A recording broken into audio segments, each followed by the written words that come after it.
ನಮಸ್ಕಾರ, ಅಮೋಘ್ ವಾರ್ತೆಗೆ ಸ್ವಾಗತ. ನಾನು ರಮ್ಯಾ. ಸ್ಥಳೀಯವಾಗಿ ಶುದ್ಧವಾದ ನೀರನ್ನು ಒದಗಿಸುವ ಸಲುವಾಗಿ ಹಾಗೂ ಸಿವಿಲ್ ವಿಭಾಗದ ವಿದ್ಯಾರ್ಥಿಗಳ ಪ್ರಾಯೋಗಿಕ ಹಾಗೂ ಸಂಶೋಧನಾತ್ಮಕ ಕೆಲಸಗಳಿಗೆ ಪೂರಕವಾದ ಪರಂ ಕುಡಿಯುವ ನೀರಿನ ಘಟಕವನ್ನು ತುಮಕೂರಿನ ಶ್ರೀ ಸಿದ್ಧಾರ್ಥ ತಾಂತ್ರಿಕ ವಿದ್ಯಾಲಯದ ಆವರಣದಲ್ಲಿ ಲೋಕಾರ್ಪಣೆ ಮಾಡಲಾಯಿತು.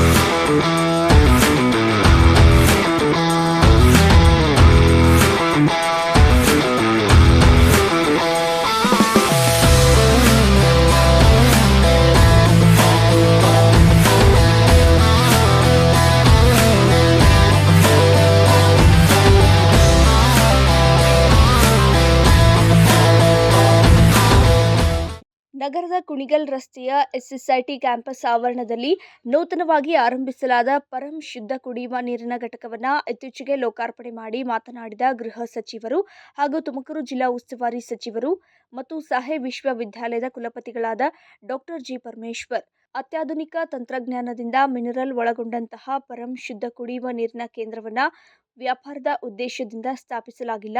ಸ್ಥಳೀಯವಾಗಿ ಉತ್ತಮವಾದ ಶುದ್ಧ ಕುಡಿಯುವ ನೀರನ್ನು ಒದಗಿಸುವ ಸಲುವಾಗಿ ಸ್ಥಾಪನೆ ಮಾಡಲಾಗಿದೆ. ಇದರ ಸದುಪಯೋಗವನ್ನು ಸಾರ್ವಜನಿಕರು ಬಳಸಿಕೊಂಡು ತಮ್ಮ ಆರೋಗ್ಯವನ್ನು ಕಾಪಾಡಿಕೊಳ್ಳಬೇಕು. ಸಿದ್ಧಾರ್ಥ ಶಿಕ್ಷಣ ಸಂಸ್ಥೆಯು ಮುಂದೆ ಇಂತಹ ಇನ್ನೂ ಅನೇಕ ಜನೋಪಯೋಗಿ ಕಾರ್ಯಕ್ರಮಗಳನ್ನು ಜಾರಿಗೆ ತರಲು ಚಿಂತನೆ ನಡೆಸಿದೆ ಅಂತ ತಿಳಿಸಿದರು. ಸರಿಯಪ್ಪ, ನಾವ್ಯಾಕೆ ಮಾಡಬಾರ್ದು ಅಂತೇಳಿ ಗೆಟ್ ಸಮ್ ಇನ್ಫಾರ್ಮೇಷನ್ ಅಂತೇಳಿ ಅವಾಗ ಅವರು ಎಲ್ಲ ಸೋರ್ಸ್ ಮಾಡಿ ಎಲ್ಲ ಮಾಡಿ ಜಸ್ಟ್ ಅಬೌಟ್ 3 months ಬ್ಯಾಕ್ ಅನಿಸುತ್ತೆ ಅಷ್ಟೇ. ಜಾಸ್ತಿ ದಿವಸ ಇಲ್ಲ, ಇನ್ನೂ ಮೊದಲೇ ಆಗಬೇಕಾಗಿತ್ತು. ಸ್ವಲ್ಪ ಶಿವರಾಜ್ ಸ್ವಲ್ಪ ಸೋಮಾರಿ, ಅದರಿಂದ ಸ್ವಲ್ಪ ನಿಧಾನ ಆಗಿದೆ. ಆದರೂ ಇವತ್ತು ಚೆನ್ನಾಗಿ ಬಂದಿದೆ. It has come out very nicely. ಈ ಹೆಸರು ಇಡಬೇಕು, ಏನಿಡಬೇಕು ಅಂತ ಹೇಳಿ ಎಲ್ಲ ಡಿಸ್ಕಷನ್ ಆಗ್ತಾಯಿತ್ತು. ನನ್ನ ಹೆಸರೇ ಇಡ್ರಿ ಹಿಂಗೆ ಇವರು ಅದನ್ನು ಸೀರಿಯಸ್ ಆಗಿ ತೊಗೊಂಡ್ಬಿಟ್ರು. ಇವರು ಭಾಳ ಹೇಳ್ಬಿಟ್ರಲ್ಲ ಅಂತೇಳಿ ಅದನ್ನು ಪರಂ ಅಂತ ಡಬಲ್ ಎಮ್ ಮಾಡಿ ಇಟ್ಟಿದ್ದಾರೆ. ಅದೆಲ್ಲ ಕುಡೀರಿ ನೀರು ನನಗೆ ಏನಾಗಲ್ಲ ಆಯಿತಾ. ಅದರಿಂದ ಚೆನ್ನಾಗಿ ಬಂದಿದೆ. ಹೋಪ್ಫುಲಿ ಇಟ್ ವಿಲ್ ನಮಗೆ ಕಮರ್ಷಿಯಲ್ ಇದಕ್ಕಿಂತ ನಮ್ಮ ಪಾಪ್ಯುಲಾರಿಟಿ, ಸಂಸ್ಥೆಯ ಪಾಪ್ಯುಲಾರಿಟಿ ಚೆನ್ನಾಗಾಗುತ್ತೆ ಅಂತ ನನ್ನ ಉದ್ದೇಶ ಅಷ್ಟೇ. ಬೇರೆ ಅದರಲ್ಲೇನು we may not earn more money, but ಎಲ್ಲ ಕಡೆಯೂ ಸಿದ್ಧಾರ್ಥ ಪಾಪ್ಯುಲರ್ ಆಗಿದೆ ಅಂತೇಳಿ ಆ ಉದ್ದೇಶ ಇಟ್ಕೊಂಡು ಮಾಡಿದ್ದೀವಿ. ಇನ್ನೂ ಕೆಲವೆಲ್ಲ ಪ್ರಾಜೆಕ್ಟ್ಸ್ ಇದೆ in the pipeline. Will see when we realise those projects. ಇನ್ನು ಈ ವೇಳೆ ಶ್ರೀ ಸಿದ್ಧಾರ್ಥ ಎಂಜಿನಿಯರಿಂಗ್ ಕಾಲೇಜಿನ ಕಂಪ್ಯೂಟರ್ ಸೈನ್ಸ್ ಹಾಗೂ ಆರ್ಟಿಫಿಷಿಯಲಿ ಇಂಟೆಲಿಜೆನ್ಸ್ ವಿಭಾಗಗಳ ಸುಸಜ್ಜಿತ ಕಂಪ್ಯೂಟರ್ ಲ್ಯಾಬ್, ಹವಾನಿಯಂತ್ರಿತ ನೂತನ ಅತ್ಯಾಧುನಿಕ ಸುಸಜ್ಜಿತ ಸಭಾಂಗಣಕ್ಕೆ ಚಾಲನೆ ನೀಡಿದರು. ಕ್ಯಾಮರಾಮನ್ ಅಂಜನ್ ಕುಮಾರ್ ಜೊತೆ ಪ್ರವೀಣ್, ಅಮೋಘ್ ಟಿವಿ, ತುಮಕೂರು. ಸಂಯುಕ್ತ ಜನತಾದಳ ಕರ್ನಾಟಕ ಪಕ್ಷದ ವತಿಯಿಂದ ಆಗ್ನೇಯ ಪದವೀಧರರ ಕ್ಷೇತ್ರದ ಅಭ್ಯರ್ಥಿಯನ್ನು ಇಂದು ತುಮಕೂರು ನಗರದಲ್ಲಿ ವರಿಷ್ಠರು ಘೋಷಣೆ ಮಾಡಿದರು. ನಗರದ ಪತ್ರಿಕಾ ಭವನದಲ್ಲಿ ಸಭೆಯನ್ನು ಉದ್ದೇಶಿಸಿ ಮಾತನಾಡಿದ ಕರ್ನಾಟಕ ಜೆಡಿಯು ರಾಜ್ಯಾಧ್ಯಕ್ಷರಾದ ಮಹಿಮಾ ಜ ಪಟೇಲ್, ಮುಂಬರುವ ದಿನಗಳಲ್ಲಿ ಪ್ರಜಾಸತ್ತಾತ್ಮಕ ಆಡಳಿತ ನೀಡಲು ನಿಶ್ಚಯಿಸಿದ್ದು, ಜನರ ಸಮಸ್ಯೆಗಳಿಗೆ ಸ್ಪಂದಿಸುವುದರ ಮುಖಾಂತರ ಸಮಸ್ಯೆ ಪರಿಹರಿಸಲಾಗುವುದು.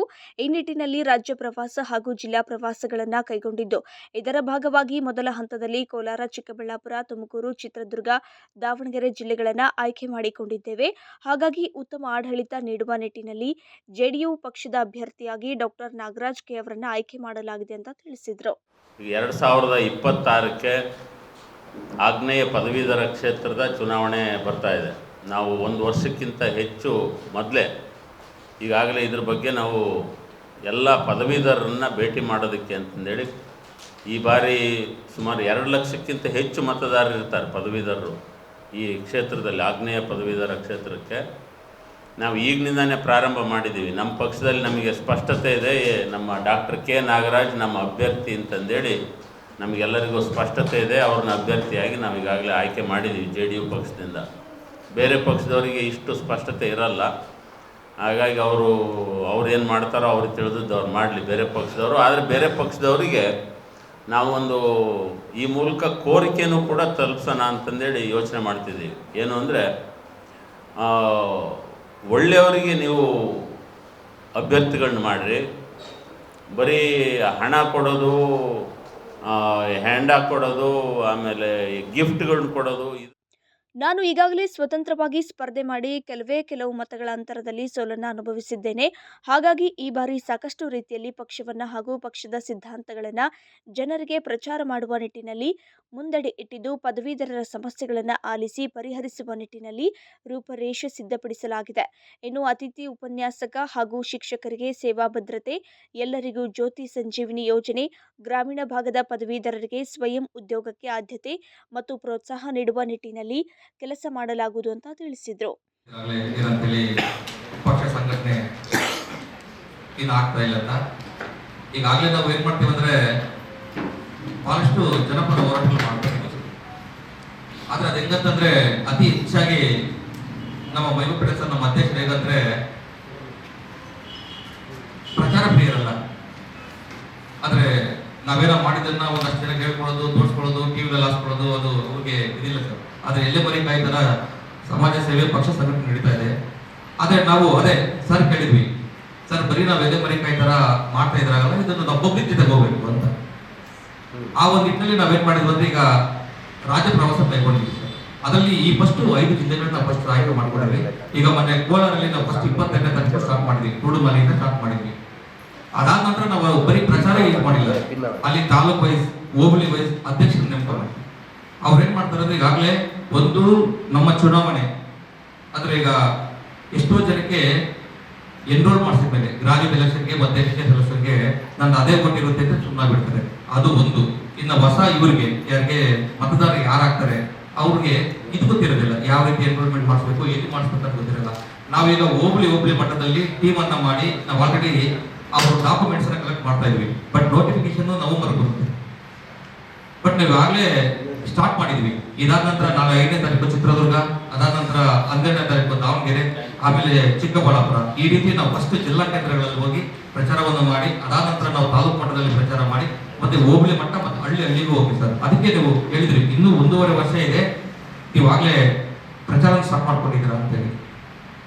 ಯಾಕಂದ್ರೆ ಇದು 30 ಹೆಚ್ಚು ಕಡಿಮೆ 33 ತಾಲೂಕುಗಳಲ್ಲಿ ಅಂದ್ರೆ ವಿಧಾನಸಭಾ ಕ್ಷೇತ್ರವನ್ನು ಒಳಗೊಂಡ ಒಂದು ಕ್ಷೇತ್ರ, ದೊಡ್ಡ ಕ್ಷೇತ್ರ, 5 ಜಿಲ್ಲೆಗಳನ್ನು ಒಳಗೊಂಡ ಕ್ಷೇತ್ರ ಸರ್. ಈಗ ನಾವು ಒಂದೇ ದಿನಕ್ಕೆ ಬಂದು ನಾವು ಇಡೀ ಒಂದು ಕ್ಷೇತ್ರನ ಪ್ರಚಾರ ಮಾಡ್ತೀವಿ ಅಂದ್ರೆ ಆಗೋದಿಲ್ಲ, ಸಮಯ ಇರೋದಿಲ್ಲ. ಹಾಗಾಗಿ ನಾವು ಡೈರೆಕ್ಟ್ ಆಗಿ ಮತದಾರ ಹೋಗ್ತೀವಿ. ಅವರ ಸಮಸ್ಯೆಗಳು ಈಗಾಗಲೇ ನಾವು ಬಹಳಷ್ಟು ಅತಿಥಿ ಉಪನ್ಯಾಸಕರ ಹೋರಾಟಗಳು ರಾಜ್ಯ ಮಟ್ಟದಲ್ಲಿ ನಾವು ಸ್ಪಂದನೆ ಕೊಟ್ಟು ನಮ್ಮ ಮೈಬೂಪೇಟೆ ಸರ್ ಅವರ ನೇತೃತ್ವದಲ್ಲಿ ಹೋಗಿ ಅವ್ರಿಗೆ ಸಹಾಯ ಮಾಡಿದ್ವಿ. ಆ ಜೊತೆಗೆ ನಾನು ಈಗ ಹೇಳಿದ್ರು, ಏನ್ ಸರ್ ಡಿಗ್ರಿ ಮಾಡಿದ್ರೆ ಎಷ್ಟೋ ಜನಕ್ಕೆ ಕೆಲಸ ಇಲ್ಲ ಅಂತ, ನಾನೊಂದು ಕ್ಲಸ್ಟರ್ ಅಂತ ಮಾಡಿ ಅದರಲ್ಲಿ ಒಂದು 307 ಜನಕ್ಕೆ ಪ್ರತ್ಯಕ್ಷವಾಗಿ ಹಾಗೂ ಪರೋಕ್ಷವಾಗಿ ಒಂದು 307 ಜನ ಆ ಒಂದು ಕ್ಲಸ್ಟರ್ ಮೇಲೆ ಅವಲಂಬನೆಯಾಗಿ ಅವ್ರಿಗೊಂದು ಉದ್ಯೋಗವನ್ನು ಕೊಟ್ಟಿರ್ತಕ್ಕಂಥ ಕೆಲಸ ಮಾಡಿದ್ವಿ.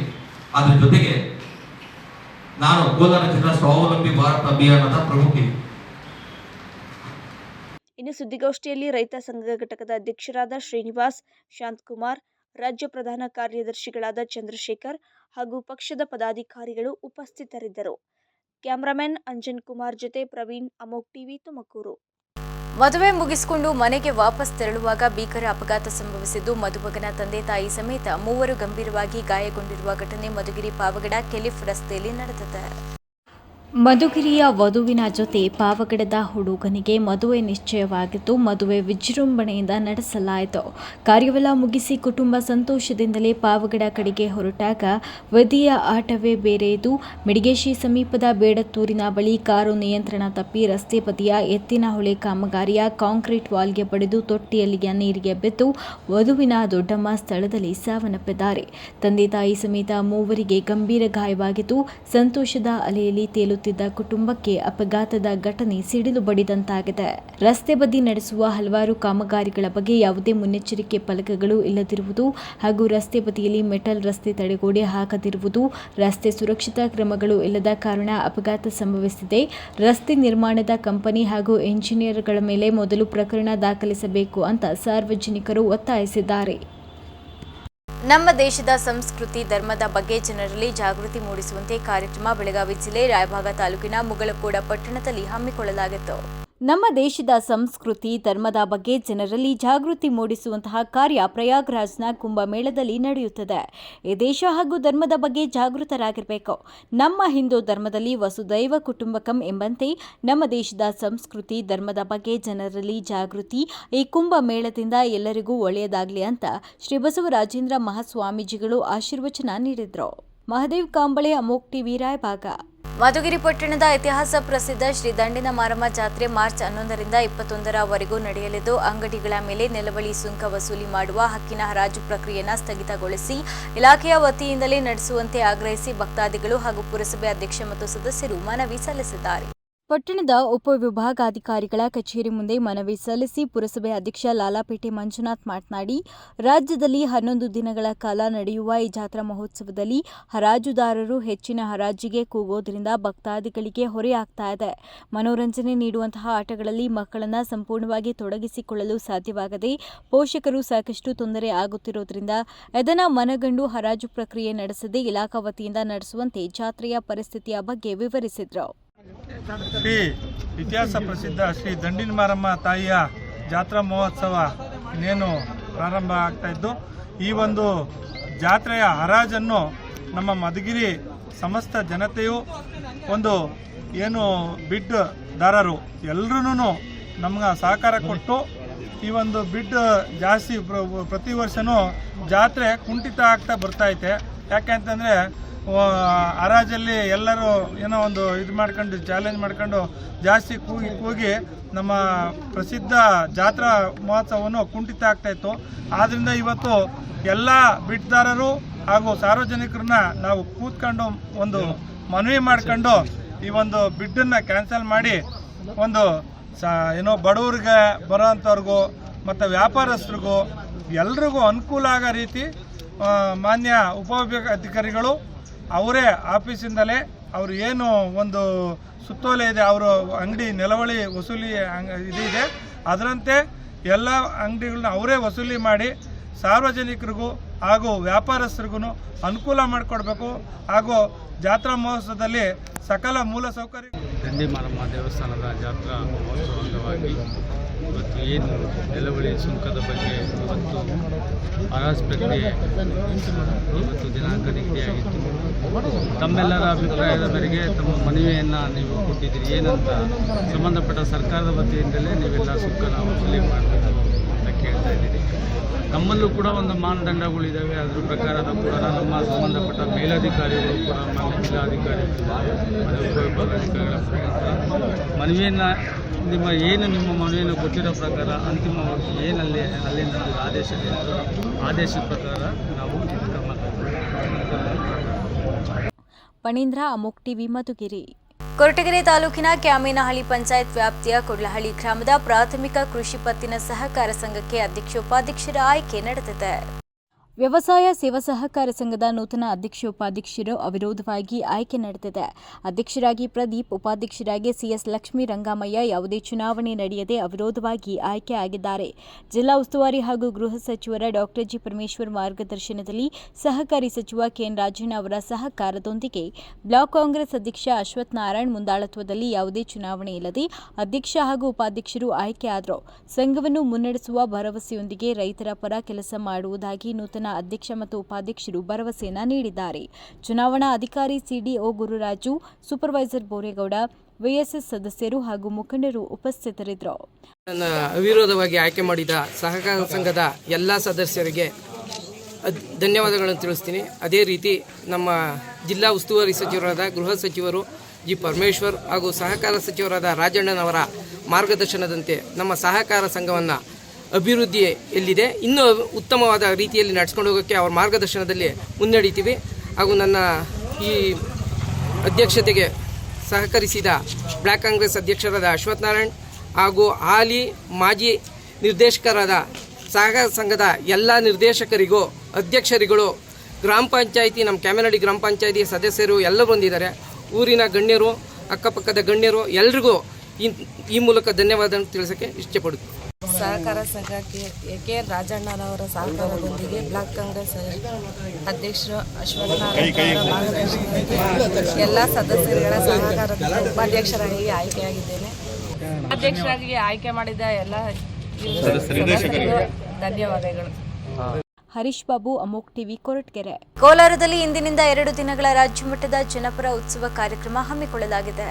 ಕೋಲಾರ ನಗರದ ಬಂಗಾರಪೇಟೆ ಸರ್ಕಲ್ನಲ್ಲಿ ಜನಪರ ಉತ್ಸವ ಕಲಾತಂಡ ಮೆರವಣಿಗೆಗೆ ಕೋಲಾರ ಶಾಸಕ ಕೊತ್ತೂರು ಮಂಜುನಾಥ್, ಎಂಎಲ್ಸಿ ಅನಿಲ್ ಕುಮಾರ್, ಜಿಲ್ಲಾಧಿಕಾರಿ ಡಾಕ್ಟರ್ ಎಂಆರ್ ರವಿ ಚಾಲನೆ ನೀಡಿದ್ದಾರೆ. ಡಾಕ್ಟರ್ ಬಿಆರ್ ಅಂಬೇಡ್ಕರ್ ಪ್ರತಿಮೆಗೆ ಮಾಲಾರ್ಪಣೆ ಮಾಡಿದ್ದು, ಮೆರವಣಿಗೆಯಲ್ಲಿ 30ಕ್ಕೂ ಹೆಚ್ಚು ಕಲಾತಂಡಗಳು ಭಾಗಿಯಾಗಿದ್ವು. ಕಲಾತಂಡಗಳ ಮೆರವಣಿಗೆ ಸಾಲಿನಲ್ಲಿ ಶಾಸಕ ಕೊತ್ತೂರು ಮಂಜುನಾಥ್ ತಮಟೆ ವಾದ್ಯಕ್ಕೆ ಟಪಾಂಗುಚ್ಚಿ ಡ್ಯಾನ್ಸ್ ಮಾಡಿ ಸಂಭ್ರಮಿಸಿದ್ರು.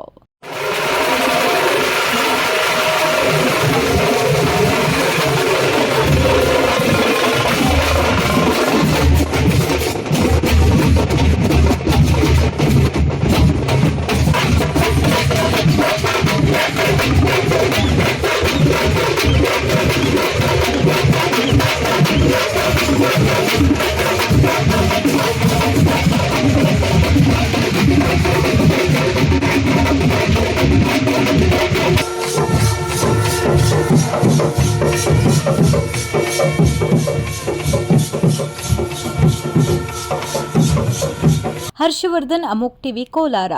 ಸಮರ್ಪಕ ವಿದ್ಯುತ್ ಪೂರೈಕೆಗೆ ಒತ್ತಾಯಿಸಿ ಕರ್ನಾಟಕ ರಾಜ್ಯ ರೈತ ಸಂಘದಿಂದ ಗುಬ್ಬಿಯಲ್ಲಿ ಬೃಹತ್ ಪ್ರತಿಭಟನೆಯನ್ನು ನಡೆಸಲಾಯಿತು. ಪಟ್ಟಣದ ಬಸ್ ನಿಲ್ದಾಣದಿಂದ ಬೆಸ್ಕಾಂ ಕಚೇರಿಯವರೆಗೂ ಪಾದಯಾತ್ರೆಯ ಮೂಲಕ ತಮ್ಮ ವಿವಿಧ ಬೇಡಿಕೆಗಳನ್ನು ಈಡೇರಿಸುವಂತೆ ರಾಜ್ಯ ಮತ್ತು ಕೇಂದ್ರ ಸರ್ಕಾರದ ವಿರುದ್ಧ ಘೋಷಣೆ ಕೂಗುತ್ತಾ ಬೆಸ್ಕಾಂ ಕಚೇರಿಗೆ ಜಮಾಯಿಸಿ ಪ್ರತಿಭಟನೆ ಆರಂಭಿಸಿದ್ರು. ಪ್ರತಿಭಟನಾಕಾರರನ್ನು ಉದ್ದೇಶಿಸಿ ಜಿಲ್ಲಾ ರಾಜ್ಯ ರೈತ ಸಂಘದ ಅಧ್ಯಕ್ಷ ಎ ಗೋವಿಂದರಾಜು ಮಾತನಾಡಿ, ದೇಶದಲ್ಲಿ ಕೃಷಿ ಕ್ಷೇತ್ರ ತುಂಬಾ ಸಂಕಷ್ಟದಲ್ಲಿದ್ದು, ಬೆಳೆದ ಬೆಳೆಗೆ ಸರಿಯಾದ ಬೆಲೆ ಇಲ್ಲ. ಕೃಷಿಗಾಗಿ ಸಾಲ ಮಾಡಿ ಅದನ್ನು ತೀರಿಸಲಾಗದೆ ಪ್ರತಿ 24 ನಿಮಿಷಕ್ಕೊಬ್ಬ ರೈತ ಆತ್ಮಹತ್ಯೆ ಮಾಡಿಕೊಳ್ಳುತ್ತಿದ್ದಾನೆ. ಇಂತಹ ವೈಜ್ಞಾನಿಕ ಸಾಲಕ್ಕೆ ಎಷ್ಟು ಮನವಿ ಮಾಡಿದ್ರೂ ರಾಜ್ಯ ಮತ್ತು ಕೇಂದ್ರ ಸರ್ಕಾರಗಳು ಕಿವಿ ಕೊಡುತ್ತಿಲ್ಲ. ಬೇಸಿಗೆ ಆರಂಭದ ಮುನ್ನವೇ ವಿದ್ಯುತ್ 4 ಗಂಟೆಯೂ ಸಮರ್ಪಕ ವಿದ್ಯುತ್ ನೀಡುತ್ತಿಲ್ಲ ಅಂತ ಕಿಡಿಕಾರಿದರು. ಕೃಷಿ ಪಂಚಾಯತ್ಗಳಿಗೆ ಸ್ಮಾರ್ಟ್ ಮೀಟರ್ ಅಳವಡಿಸಲಾಗಿರುವ ಕೇಂದ್ರ ಸರ್ಕಾರಕ್ಕೆ, ರೈತ ವಿರೋಧಿ ಕೇಂದ್ರ ಮತ್ತು ರಾಜ್ಯ ಸರ್ಕಾರಗಳಿಗೆ, ಕೃಷಿ ಪಂಚಾಯತ್ಗಳಿಗೆ 7 ಗಂಟೆಗಳ ಗುಣಮಟ್ಟದ ಪ್ರೀಪೇಡ್ ವಿದ್ಯುತ್ ನೀಡಲೇಬೇಕು. ಕೃಷಿ ಪಂಚಾಯತ್ಗಳಿಗೆ 7 ಗಂಟೆಗಳ ಗುಣಮಟ್ಟದ ಪ್ರೀಪೇಡ್ ವಿದ್ಯುತ್ ನೀಡಲೇಬೇಕು.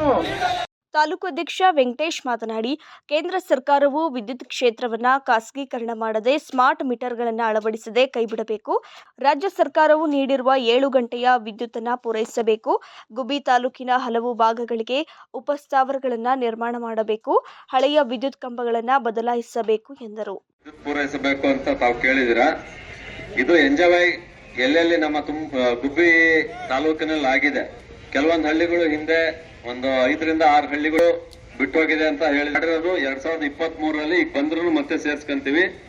ಅದ್ರ ಜೊತೆಗೆ ಹೆಚ್ಚು ಕಡಿಮೆ 100 ಪರಿವರ್ತಕಗಳು ಊರುಗಳಿಗೆ ಕೊಡಕ್ಕೆ ಆಗಿದೆ. 555 ಸ್ಟೇಜ್ ಅಲ್ಲಿ ಇದೆ. ಮಾರ್ಚ್ 31 ಒಳಗಡೆಗೆ ಇದು ಒಂದು ಫೈನಲೈಸ್ ಆಗಿ ಒಂದು ಹಂತಕ್ಕೆ ಬರುತ್ತೆ.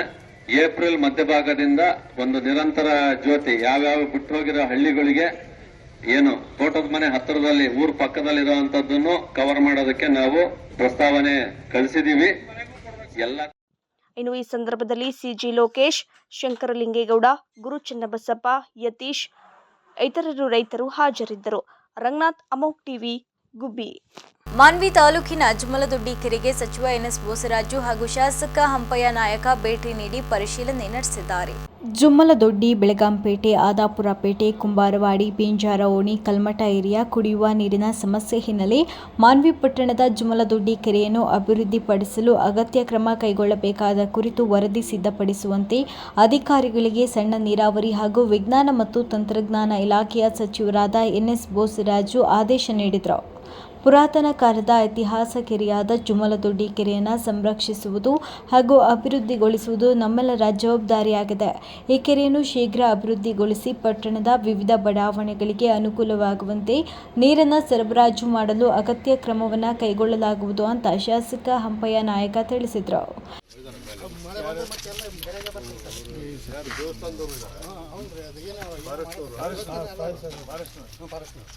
ಮತ್ತೆ ಮರ ಮಾಡೋದು ಬೆಳಗ್ಗೆ ಸರ್ ಬಂದಿದ್ವಿ ನಾವು. ಅವರೇ ಅಂದ್ರೆ ನೋಡ್ಕೊಂಡು ಬಂದಿಲ್ಲ. ನೀರು ಫುಲ್ ಆದರೆ ಮರ ಬಂದರೆ ಆಗೋದಿಲ್ಲ. ಮಳೆ ಬಂದು ಕೆರೆ ತುಂಬಿದ್ರೆ ಏನಾಗೋದಲ್ಲ. ಹಂಗಲ್ಲ, ಅವಾಗ ಏನಾಯ್ತು, ನೀವು ಬಂದಿದ್ದೀರಿ ನಮ್ಮ ಜೊತೆ. ಅವತ್ತು ಮಣ್ಣು ತೋಡಿ ಕೊಂಡಾಗ ಆ ನೀರು ಜಗ್ಗಿನೇ ಮಳೆ ಬಂದಾಗ ಹೊಡ್ಕೊಂಡು ಬಂದು ಅದು ಕೆಂಪುಲಿ ಎಲ್ಲ ಬಂದು ಕೆಂಪುಲಾಗಿ ಬಿಡ್ತೀವಿ. ಯಾವುದೊಂದು ನೀರು ಯಾರು ಕುಡಿದಿಲ್ಲ. ಸರ್ ನಿಮಗೆ ಒಂದು ಮಾತು ಕೊಟ್ಟಿದ್ರು ಕೊಡ್ರೆ ನಿಮ್ಮ ಹೇಳ್ತಿದ್ದೆ ಸರ್, ಇದು ಹನ್ನೊಂದು ಏನು ಕೊಡ್ತಿದ್ದೆ ಅವಾಗ ಶಾಸಕರು 7 ವರ್ಷ ಅಧ್ಯಕ್ಷರೇ ನಿಮ್ಗೆ ರೋಡ್ರಿ ಎಲ್ಲ ಮಾತು ಕೊಟ್ಟಿದ್ದೀರಿ ಸರ್. ಯಾವ ಬರೀ ಎಷ್ಟು ಬರ್ತದ ಎಷ್ಟು ಮೂಡ್ತದ ಅದರ. ಈ ಸಂದರ್ಭದಲ್ಲಿ ಪುರಸಭೆ ಅಧ್ಯಕ್ಷರಾದ ಡಿ ವೀರೇಶ, ಸದಸ್ಯರಾದ ಜಿಲಾನಿ ಕುರೇಶಿ, ಮುಖಂಡರಾದ ಖಾಲಿದ್ ಗುರು, ಪುರಸಭೆ ಮುಖ್ಯ ಅಧಿಕಾರಿ ಪರಶುರಾಮ್, ಸಹಾಯಕ ಅಭಿಯಂತರರಾದ ಚೇತನ, ಸಿಬ್ಬಂದಿಗಳಾದ ಕೃಷ್ಣಪ್ಪ ಹಾಗೂ ಅನೇಕ ಮಂದಿ ಹಾಜರಿದ್ದರು. ಶಫೀಕ್ ಹುಸೇನ್, ಅಮೋಕ್ ಟಿವಿ, ಮಾನ್ವಿ. ಚಿಂತಾಮಣಿ ತಾಲೂಕಿನ ಹಿರೇಕಟ್ಟಿಗೇನಹಳ್ಳಿ ಪ್ರಾಥಮಿಕ ಕೃಷಿ ಪತ್ತಿನ ಸಹಕಾರ ಸಂಘಕ್ಕೆ ನಡೆದ ಚುನಾವಣೆ ಕಾನೂನು ಬಾಹಿರವಾಗಿದ್ದು ಅಧಿಕಾರಿಗಳು ಶಾಮೀಲಾಗಿದ್ದಾರೆ ಅಂತ ವಕೀಲ ದಯಾನಂದ್ ಆರೋಪಿಸಿದ್ದಾರೆ. ಚುನಾವಣೆಯಲ್ಲಿ ಅಧಿಕಾರವನ್ನು ಬಳಸಿ ಚುನಾವಣಾ ಅಧಿಕಾರಿಗಳು ಶಾಮೀಲಾಗಿದ್ದು ಪಾರದರ್ಶಕ ಚುನಾವಣೆಗೆ ವಿರುದ್ಧವಾಗಿದ್ದು 7,000 ಜನಸಂಖ್ಯೆ ಇದು ಕೇವಲ 751 ಜನರಿಗೆ ಮತದಾನದ ಹಕ್ಕನ್ನು ನೀಡಿದ್ದು ಷೇರುದಾರರನ್ನು ಸೇರ್ಪಡೆ ಮಾಡಿಕೊಳ್ಳುವ ಸಂದರ್ಭದಲ್ಲಿ ಪ್ರತಿ ಊರಿನಲ್ಲೂ ಡಂಗೂರ ಬಾರಿಸಿ ಷೇರನ್ನು ನೀಡಲಾಗುವುದು ಅಂತ ತಿಳಿಸಿ ಕೇವಲ ಬೆರಳೆಣಿಕೆಯಷ್ಟು ಜನರನ್ನು ಷೇರುದಾರರನ್ನಾಗಿ ಮಾಡಿದ್ದಾರೆ ಅಂತ ಗ್ರಾಮ ಪಂಚಾಯಿತಿ ಸದಸ್ಯ ನಿಡಗೂರು ಕೀರವಿ ಕಿಡಿಕಾರಿದ್ದಾರೆ. ಕೃಷಿ ಪತ್ತಿನ ಸಹಕಾರ ಸಂಘದ ಚುನಾವಣೆ ನಡೀತಾ ಇದೆ. ಇದು ಎಲ್ಲ ಕಾನೂನು ವಿರುದ್ಧವಾಗಿದೆ, ನಮ್ಮ ರೈತರ ವಿರುದ್ಧವಾಗಿದೆ. ಆಮೇಲೆ ಈಗ ಎಲ್ಲರೂ ಯಾರು ಗೊತ್ತಿಲ್ಲದೆ ಇರೋ ಥರ ಇವರು ಎಲೆಕ್ಷನ್ ನಡೆಸ್ತಾ ಇದ್ದಾರೆ. ಎಲ್ಲ ಈ ರೈತರು ಅಂದರೆ ಅವ್ರಿಗೇನು ಅಷ್ಟು ಓದು ಇರೋದಿಲ್ಲ, ಎಜುಕೇಟೆಡ್ ಇರೋದಿಲ್ಲ ಎಲ್ಲನೂ. ಈಗ ಅವ್ರು ಏನು ಶೇರ್ಗಳು ಕಟ್ಸ್ಕೊಂಡಿದ್ದಾರೆ ಎಲ್ಲ ಓದಿ ಅದು ಅವ್ರ ರೈತರಲ್ಲ, ಅವ್ರು ಶೇರ್ ಕಟ್ಸಿರೋದು ಅರ್ಧಕ್ಕರ್ಧ ರೈತರಿಲ್ಲ. ಎಲ್ಲ ಅವರು ಯಾರಿದ್ದಾರೆ ಅವರು ಬೇಕಾಗಿರೋ ಎಜುಕೇಟೆಡ್ ಅವ್ರ ಮನೆಯಲ್ಲಿ ಹೆಂಡತಿದು ಮಕ್ಕಳದು ಕಟ್ಸ್ಕೊಂಡು ಈಗ ಎಲೆಕ್ಷನ್ ಮಾಡ್ತಾ ಇದ್ದಾರೆ. ಈಗ ನಮ್ಮದು ಈ ಹಿರೇಕಟ್ಟಿಗೇನಹಳ್ಳಿ ಪಂಚಾಯತಿಗೆ ಈಗ 9 ಊರು ಕುರುಬೂರಿಂದ ಬಿಡುಗಡೆ ಆಗ್ತಾಯಿದೆ. ಇನ್ನು ನಮ್ಮದು ಹಿರೇಕಟ್ಟಿಗೇನಹಳ್ಳಿ ಜನಕೇಶಪುರ ಕಲ್ಲಹಳ್ಳಿಯಿಂದ ಈಗ ನಮ್ಮವರು ನವೀನ್ ಅಂತ ಚೀಫ್ ಪ್ರಮೋಟರ್ ಆಗಿ ಅಪಾಯಿಂಟ್ ಮಾಡಿದ್ದಾರೆ. ಏನೋ ಈ ಥರ ಪಂಚಾಯತಿ ವೈಸು ಸೊಸೈಟಿ ಮಾಡ್ತಾಯಿದ್ದೀವಿ ಶೇರ್ಗಳು ಕಟ್ಸಿ ಅಂತ.